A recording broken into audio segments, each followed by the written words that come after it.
एक ना general formula तुम्हें पता होना चाहिए। मान लो सिर्फ के की वैल्यू, रेट कांस्टेंट की वैल्यू लिख दी 3.6 इंटू 10 की पावर -4 या 4 और यूनिट लिख दी S-1।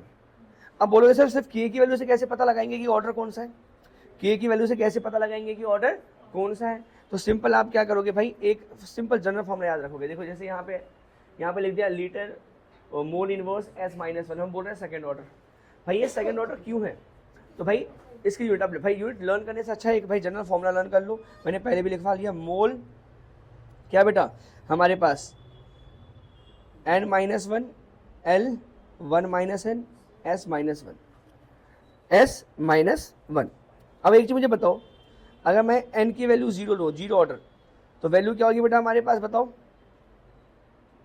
बताओ जीरो की वैल्यू क्या होगी?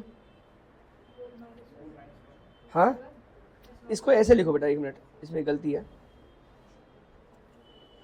मोल 1 - n L n-1, ठीक है।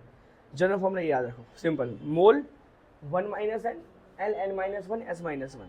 अब मुझे एक चीज़ बताओ, अगर मैं ऑर्डर 0 लूँ तो यहाँ पे वैल्यू क्या बनेगी? मोल 1 - 0 मोल ही बनेगा, L-1 S-1, ठीक है।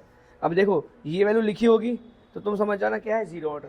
अब देखो n के लिए तुम क्या पुट कर दो? 1, तो 1 पुट करोगे तो मोल 1 - 1 0 L 1 - 1 0 S-1, किसकी पावर 0 1 होती है, मतलब S-1। तो आंसर इज S-1। तो S-1 किसकी वैल्यू होगी बेटा बताओ? हम फर्स्ट ऑर्डर की। अगर से पुट कर दोगे मोल इनवर्स आ जाएगा 2 - 1, ठीक है। 1 - 2 मतलब -1, तो मोल इनवर्स आ गया, मतलब भाई हमारे पास क्या हो जाएगा? Second order.